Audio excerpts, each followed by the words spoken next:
TK キャンプです。この前ですね、福島と石川県の能登ですね、冬の雪中キャンプを体験してきました。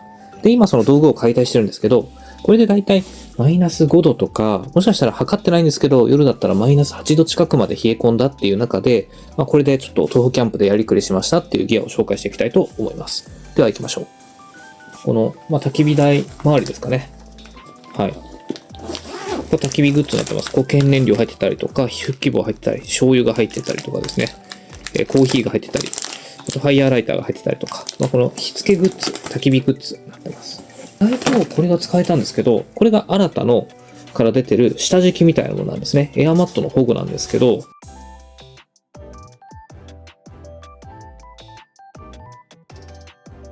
折りたたむとこういう風にザックの中にも入れられましたし、これだけでチェアとして結構やったんですね。これで約 60g ないぐらいなんですけど、全然ですね、真冬でも、そこまで底冷えすることなくチェアとして使えたなという感じがします。エアマットもね、破損なかったので、これと組み合わせはすごくいいなというふうに発見しましたね。あと、モバイルバッテリーですね。モバイルバッテリーは僕はもうアンカー派なので、アンカーを持ってってます。はい。で、パワーバンクで、これで、4万アンペアですね。4万アンペアになってます。これがカーボンレイピアですね。はい。これも 100g ないぐらいで、非常に小さい薪も扱いやすくて使いやすくなっております。ランタン類ですね。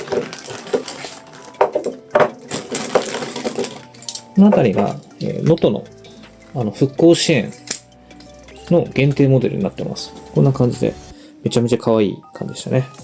はい、めちゃめちゃ可愛い感じ。復興支援ですね。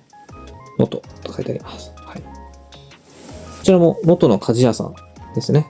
はい。能登の鍛冶屋さんがされているタフっていう幕開けで買えるナイフなんですけど、フルタングではないんですけど、結構ナイフがしっかり入っているという感じですね。はい、めっちゃ綺麗ですよね。孫の代まで使えるので、孫蜜と振ってあるのと、サービスで内入れしてもらえるので、TK と書いてあります。はい。はい。で、こちらが焚き火台ですね。ファイヤーブックミニになります。のチタンですね。ちょっと雪で使ってるんで、まだ濡れちゃってるんで、ちょっと乾燥させなきゃですね。で、ラクラクという、ちょっとですが、ここに焚き火台が入っております。で、グランドシートはいつも使っているハイパーライトマウンテンギアのグランドシートですね。第2麻製で、これ 100g ぐらい、100g ないぐらいなので、非常に、すごい乾きやすくて、使いやすくて、めっちゃ気に入ってます。今回初めて使ったんですけど、フィールドレコードさんの、これもグランドシートみたいなものなんですね。タイベックのシルバー製みたいな形で、ちょっと保温性があるんですよ。使ってみてですね、雪中の中で、さっきの新たなこの断熱材と、これを敷いたら、そこまで底冷えなかったので、マイナス5度付近でも大丈夫だったので、通常時はもうその2つでいけるなってことが分かって、すごくいい発見でした。非常にこれ使いやすいですね。で、ペグですね。はい。で、ちょっとペグケースとペグの長さが合ってないので、ちょっとペグケースも汚れてきたので、また買い替えようかなと思ってるんですけど、内刀の20センチと、このカーボンステーク、タープテントで最初から付いてるやつを持ってってます。6本ですね。はい。タープテントのモーメントは、2本で立ち上がるんですけど、強風とか考えて、6本は持っていこうと思っております。はい。こちらですね、福島の、知り合った方が、ご自身で妙具されてたアルコールストーブなんですね。こっちがアルコールストーブで、後ろは固形燃料として使うということで、これで 7g になってます。めっちゃ軽いですよね。はい。で、ウィンドウスクリーンとかセットで売ってて、これ全部で合わせて 25g と 25g という設定でした。はい。この、すごい火力いいんで、これもちょっと使ってみたんですけど、これからちょっと重宝していこうかなと思います。めっちゃ小さいですよね。さすが 7g。はい。で、こちらがですね、暖房ですね。ガス管を使って、で、ここでガス管使って、ここでヒーターするっていうものなんですけど、冬の福島で使ったんですけど、めっちゃ暖かかったですね。うん。ちょっと紙なんでね、後ろが濡れるとちょっとふにゃふにゃしちゃうっていう問題があったので、雪の中使うと結構ちょっと柔らかくなっちゃったんで、乾燥させなきゃなって感じなんですけど、すごく使い勝手いいなと思いました。ストーブはね、旅で買ったので、本当はこのガスバーナーがあれば必要ではないんですけど、ちょっと今回贅沢に250缶の寒冷地仕様のもので暖房のために使いましたね。で、エアマットはラブのウルトラスフェアを使いましたね。4.5。はい。パンクも今回なくてですね、無事乗り切りましたね。新たの下敷きと組み合わせて、ちょっとマイナスやっぱり5度とか6度とかの付近になると底冷えしたかなって気がしたんですけど、金沢、能登の0度付近の時は全くしなかったので、すごい良かったですね。これで 370g ぐらいなので、めちゃくちゃ軽量で使いやすかったなと思います。黒としては高荷が出されているやつですね。はい、高荷が出されている。この袋にガバッとこう中に入れて使ってます。この中に歯磨きとか、いろいろ細かいものを入れましたね。で、調理はこの旅鉄ですね。はい、旅鉄を使ってます。260g ぐらいなんですけど、ちゃんと全部鉄でできてると、チタンとかじゃないということですね。はい。やっぱこう、料理するのがすごい楽しくなるので、重宝してますね。はい。能登に行くということで絶対持ってきたかった、輪島塗りの、カップですね。はい。すごいいい感じですね。色もめっちゃ綺麗。はい。はい。TMR さんの LT クッカー330を持ってって、これでスタッキングしてます。はい。という感じですね。サンデーチということで、ハイパーライトのリパック持ってきました。これでカップラーメンとか温めたら全然0度付近でも熱々で食べれましたね。すごい良かったですね。あとはインサレーションというか、中身、その防寒具言ってきますね。スナックバッグから出てる河川のソックスですね。ダウンソックスじゃなくて河川ソックス。あったかかったんですけど、これで 270g ぐらいあるんですよね。だからちょっと重たかったなっていう反省点が残りました。でも暖かかったんで、ちょっとこう使い道ですね。結構容量を食うので、かさばっちゃうので、ちょっと今後の使い道は要検討なんですけど、かっこいいのと、暖かかったなっていう感じがしますね。濡れに強いところですね、河川なので。アグラスカートですね。はい。アクシーズクイーンから出てるアグラスカートです。これもすっごいダウンパンツとかに持ってたんですけど、暖かかったですね。これも河川なんですけど、濡れても安心っていうことですね。やっぱ今回みたいに雪みたいなのが続いたので、濡れた状態でこう連泊とか続けてキャンプするっていう状態で、ダウンが濡れちゃうと結構しんどいんですけど、濡れても大丈夫で暖かいっていう安心感ありましたね。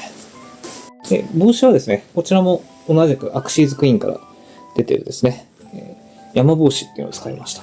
ウールでできているので、汗かいても全然匂いとか大丈夫ですし、つばがですね、動きやすいので、雨の時とかも、寒い時とか、結構重宝しましたね。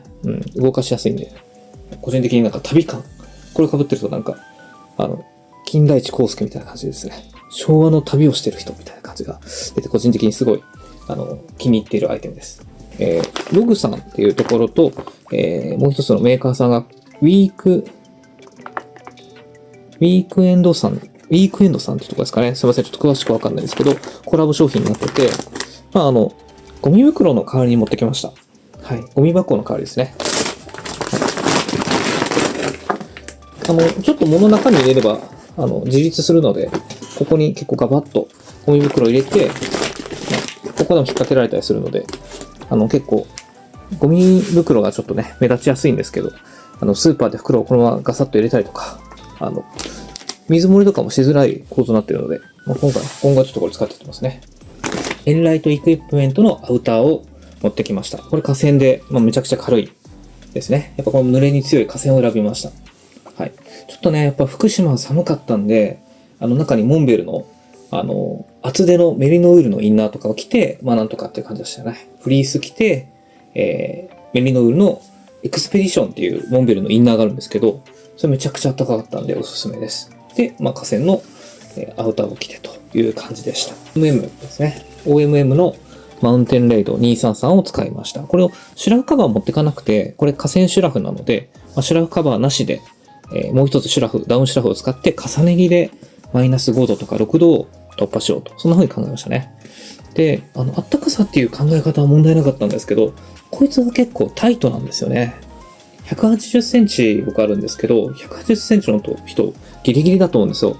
で、それで重ね着して着込んじゃうと結構フードがパツパツやったので、ちょっとですね、真冬の重ね着には170センチぐらいの人だったらいいと思うんですけど、180センチ、170後半の方はちょっとタイトすぎてちょっときついなというのが今回の反省点になってます。シュラフ自体はね、やっぱ河川なので濡れに強くて、1回目の日で使ったこともあるぐらいなんで、そこは安心感のすごいいいシュラフなんですけどね、重ね着はしづらいかなということなんで、秋ぐらいまでかなっていう、そんな気がしますね。対して、このラブのシュラフを重ね着っていう形でやってきました。これは330g ぐらいでめちゃくちゃ軽量シュラフなんですよね。結構あったかいんで、エアマットとうまく調合すれば、重ね着で、軽量であったかくいけるんじゃないかと思うので、ちょっと今回 OMM と合わせてみたんですけど、また違う、シュラフと、河川シュラフと合わせてみて、軽量を厳冬期というか、冬スタイルに対応できないか、ちょっとやってみたいなと思ってます。すごくいいシュラフです。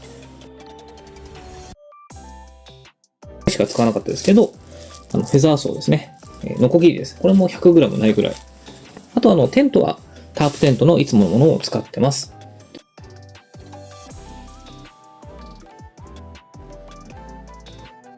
ということで、今回の流れは大体以上になりましたね。やっぱり、徒歩キャンプとか軽量キャンプの方は寒さ対策、特に雪中キャンプでの対策ってすごい気になるところだと思うんですよね。暖房とかストーブが使いづらいということだと思うんです。で、僕も一応今回はこのガスストーブ、ヒーターアタッチメントのメッシュヒーターを持って行ったんですけど、基本的にはずっとつけてるわけじゃないので、やっぱり着る洋服が、寒さ対策で一番大切だと思いますね。で、僕的にはもしご予算が許すのであれば、基本的にやっぱモンベルってすごく素晴らしいんですよね。ワークマンでもいいと思うんですけど、モンベルの一番厚手のタイツと一番厚手のインナー、メリノウールであるので、1万円ぐらいちょっとしちゃうんですけどね。買っていただくとだいぶあったかいと思います。そこに防風のフリースを着て、アウターのジャケットを着れば、結構いけますので、はい。で、ダウンパンツ着てって感じですね。はい。なので、やっぱり重ねるもの、停滞する時のやっぱりダウンジャケットとダウンパンツ。河川でもいいと思うんですけど、そこ結構重要だと思います。で、インナーにあったかいものをつけて、で、その防風のものを重ねれば、マイナス10度ぐらいまではそれで対応できると思いますので。はい。では、今回の動画が少しでもお役に立ちましたら、大変お手数かと思いますが、チャンネル登録、高評価、コメントなどいただけますと、大変幸いでございます。最後までご覧いただきまして、ありがとうございました。ではまた。